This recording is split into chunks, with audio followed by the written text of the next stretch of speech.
आज आदरणीय खैरे साहब,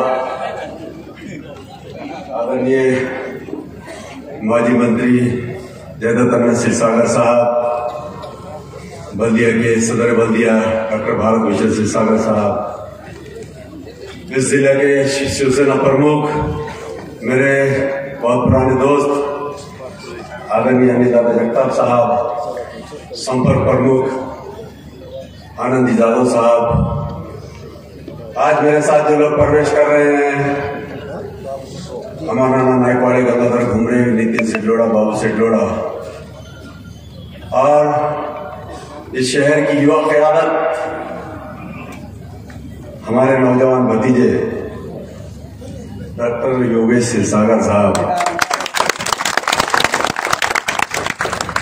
भाइयों, आदरणीय खैरे साहब, मैं मंच पर उपस्थित कुल्ली की खांडे अफसर जादव सभी है, मैं प्रोटोकॉल के तहत अगर नाम लेता बटूर साहब, मैं माजरत के साथ बोलना चाहूंगा।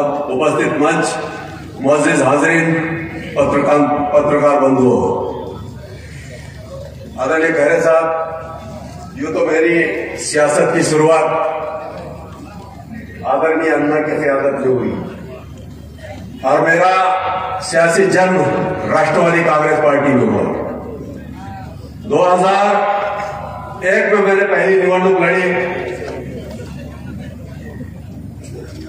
2001 में मैंने पहली निवडणूक लड़ी राष्ट्रवादी के चिन्ह पे। 2006 में मैंने दूसरी निवडणूक लड़ी राष्ट्रवादी के चिन्ह पे। मगर अन्ना, ये दोनों वक्त आपके साथ एक शख्स था। कौन? समझे क्या? कौन? ये एक शख्स था अन्ना। 2009 में इसने आपके खिलाफ निवडणूक लड़ाया रीडालोस से, बराबर है क्या? किसने?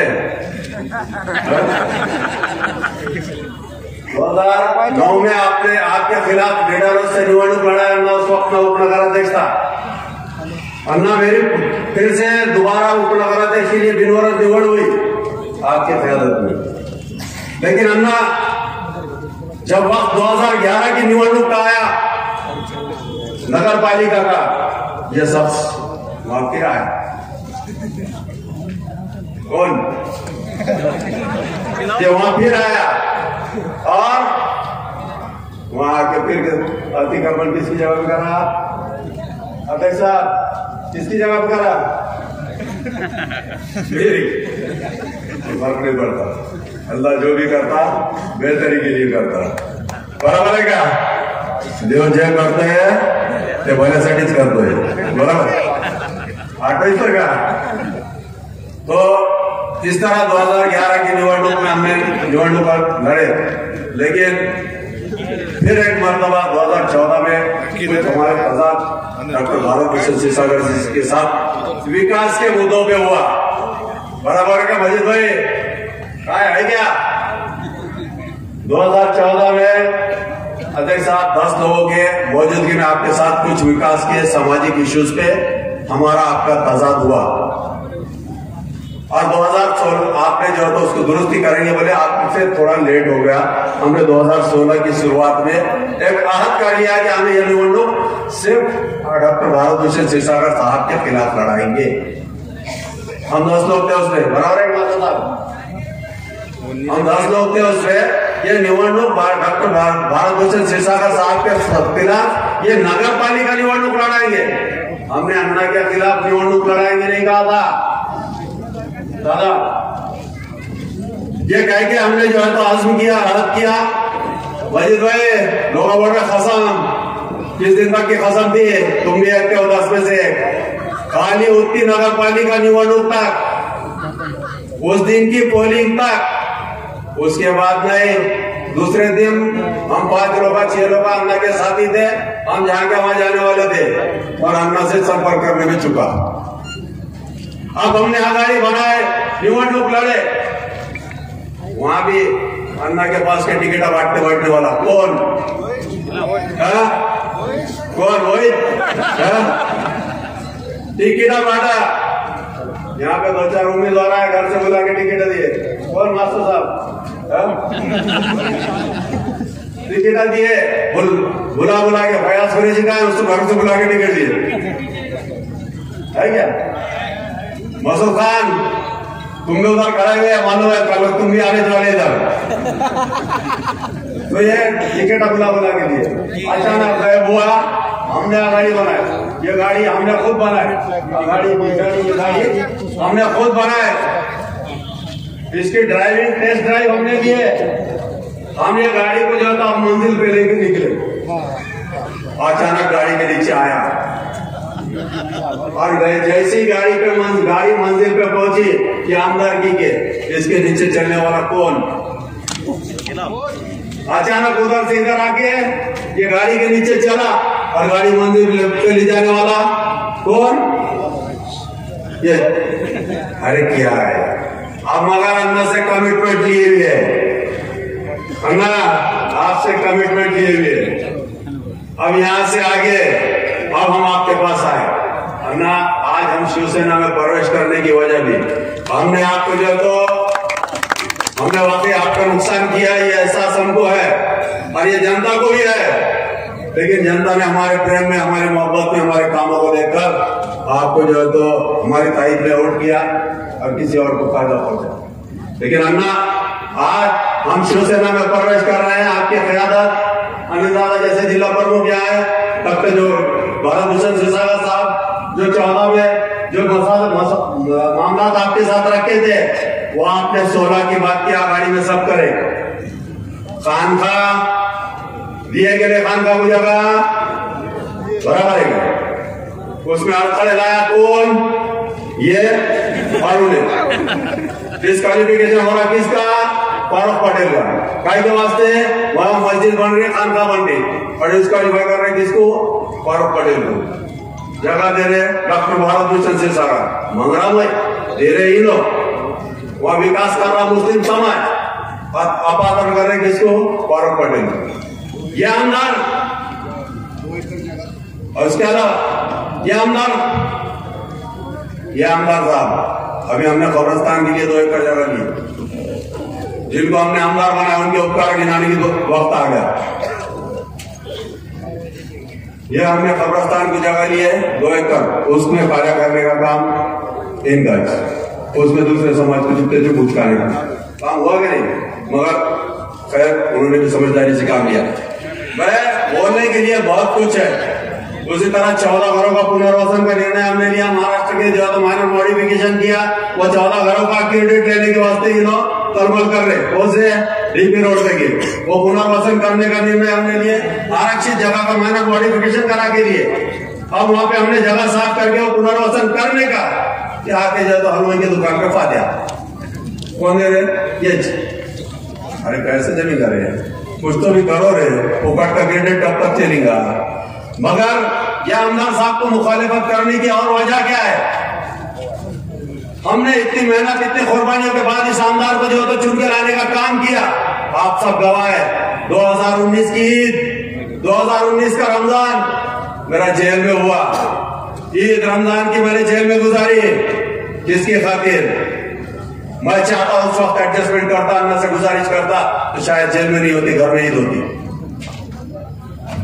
ये चीज आपको याद है कि 2019 की ईद, मैंने रमजान की ईद जेल में गुजारी, किसकी वजह से? उसके अलावा मेरे पे अभी यह आमदार साहब चुन के लाने का काम अनवर नाना ने तफसील में बताया, चुन के लाने का काम आप लोगों ने किया, इन्होंने किया, हमने किया, लेकिन चुन के आने के बाद इनका रवैया, चुन के आते समाज मेरे पे आंख में गिरने लगा 2-3 महीने के बाद ही। मुस्लिम समाज ने एक कर्फ्यू के अंदर एक बैठक ली, जावेद भैया कुरैशी के मकान पे, मसूद खान वहां खड़े हुए, नवाज खान वहां खड़े हुए, मेरे को सब मालूम है, तुम खड़े हुए दूर से, कल आने वाले तुम क्या रफीक सेठ कुरैशी वहां खड़े हुए, तुम सब लोगों ने मेरे को बुला के बोले कि आमदार तो अब पूछ रहा भी नहीं, फोन भी नहीं उठा रहा, बराबर है क्या? बराबर है क्या? वाहिद कुरैशी अरे तो उठा रहा भी नहीं, बोले फोन भी नहीं उठा रहा, कैसा करने का? मैं बोला यार कुछ लोग करो, हम बोले 100-200 लोगों की मीटिंग लेते, वो जावेद भैया कुरैशी तो विधानसभा से पहले शिवसेना में जा रहा, हकीकत बोल रहा है, 1 करोड़ रुपए खर्चा करा बेचारे ने, वो समझते मगर मेरे चक्कर में ये आमदार के नाक को लगाया बोले उसको और हो गया और ये नुकसान। अब उन्हें पकड़ा मेरे को कि बाबा तुमने बोले थे बोल के मैं गया नहीं, अब ये तो फोन अभी नहीं उठा रहा और ये तो काम अभी नहीं कर रहा, ये अब कैसा करने का। हम 100-200 लोगों की मीटिंग लेते और तुम जाता आके हमको जवाब दो क्या हमने करने का, क्या तुम्हारे वजह से काम करे। मैं बोला यार मीटिंग न करो, पहले जो एक मीटिंग लिया था तो ये परिवर्तन आया बराबर है क्या। और मैं बोला आप दूसरी मीटिंग ली है और फिर से मुझे बताइए कुछ देरी न कोई मीटिंग, मैं खुद जाता 1 घंटा बात करता उससे और फिर तुमको जो तो तुम्हारे अगर उसने जो तो अपना दुरुस्ती नहीं करा तो तुम जो करने का वो करो। ऐसा बोलने के बाद जो है तो ऐसे और मामला हुए। वाजी आमदार साहब हमारे इनके उपकार कैसे पेड़ में ये अन्ना जिसको आपने ये कैसे नगर सेवक थे, ये नगर सेवक 3 ट्रायंगुलर लड़त करके इनको नगर सेवक बनाना पड़ता था।